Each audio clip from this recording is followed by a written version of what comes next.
কংগ্রেসের ভোটটা অন্যদিকে না গেলে ভালো হতো। মমতা বন্দ্যোপাধ্যায়ের যে প্রতিক্রিয়া রয়েছে দিল্লি ভোটকে কেন্দ্র করে, সেই প্রতিক্রিয়া আপনাদের জানাবো। হরিয়ানাতেও ওরা আপকে সমর্থন করেনি। দিল্লি ভোটে আপ কংগ্রেসের বিপর্যয় নিয়ে মন্তব্য করেছেন মমতা বন্দ্যোপাধ্যায়। তিনি বলছেন, অনলাইন ভোট নিয়ে সতর্ক থাকুন। পরিষদীয় দলের বৈঠকে কথা বলেছেন মমতা বন্দ্যোপাধ্যায়, এমনটাই সূত্রের খবর। দিল্লির রেজাল্টের পর মমতা বন্দ্যোপাধ্যায়ের এই প্রতিক্রিয়া, এমনটাই সূত্রের যেটা খবর, সেটাই আপনাদের সামনে আমরা তুলে ধরছি। তিনি বলছেন যে কংগ্রেসের ভোটটা অন্যদিকে না গেলে ভালো হতো। হরিয়ানাতেও ওরা আপকে সমর্থন করেননি। দিল্লি ভোটে আপ কংগ্রেসের বিপর্যয় নিয়ে এই মন্তব্য তৃণমূল নেত্রী মমতা বন্দ্যোপাধ্যায়। পরিষদীয় দলের বৈঠক, আর সেই বৈঠকেই মমতা বন্দ্যোপাধ্যায় কথা বলেছেন বলেই সূত্রের খবর।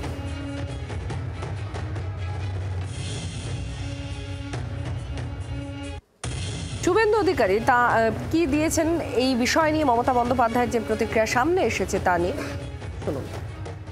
আপ কংগ্রেস একসঙ্গে লড়েছিল 7টা লোকসভাতেই বিজেপি জিতেছে। ভোট হয়েছে মোদিজির পক্ষে, ভোট হয়েছে মিথ্যাচার, ভ্রষ্টাচার, পরিবারবাদ, তোষণের বিরুদ্ধে, ভোট হয়েছে বৃহত্তর হিন্দু ঐক্যের পক্ষে। আমাদের সবচেয়ে বড় পাওনা সর্দারজিরা, শিখ সমাজ আমাদেরকে দুহাত ভরে দিল্লিতে আশীর্বাদ করেছেন। বাঙালিরা তো আছেই। আমরা শিখ সমাজকে প্রণাম জানাই এবং আমরা আশা করব যে পশ্চিমবাংলার যে শিখ সমাজ আছেন, সংখ্যায় তারা যাই হোক না কেন, তারাও আগামী দিনে দিল্লির দেখানো পথে আমাদের সাথ দেবে। এবার কংগ্রেসের প্রতিক্রিয়া কি রয়েছে সেটাও খুব গুরুত্বপূর্ণ। সৌম্য আইচ রয় কংগ্রেস মুখপাত্র, তিনি কি বলছেন মমতা বন্দ্যোপাধ্যায়ের এই প্রতিক্রিয়ার পর শুনুন।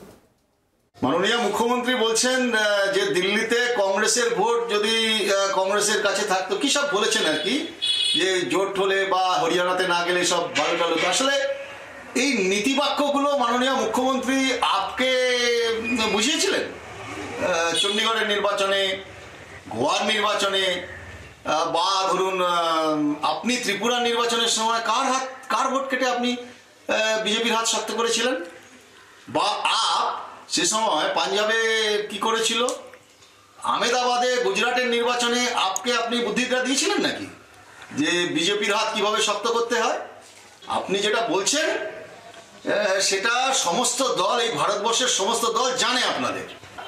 আপনার দলের সাথে এখন একমাত্র ওই সিন্ডিকেট, বালি, গরু চুরি, এইসব লোকেরাই হাত ধরবে। চাকরি চুরি, দুর্নীতিগ্রস্ত লোকেদের হাত থাকবে, কোনো রাজনৈতিক দলের হাত থাকবে না। যারাই ধরেছে আপনাদের দলের হাত, তারাই এখন খাবে জেলের ভাত। বাংলার আওয়াজ, বাঙালির আবেগ, জি 24 ঘন্টা।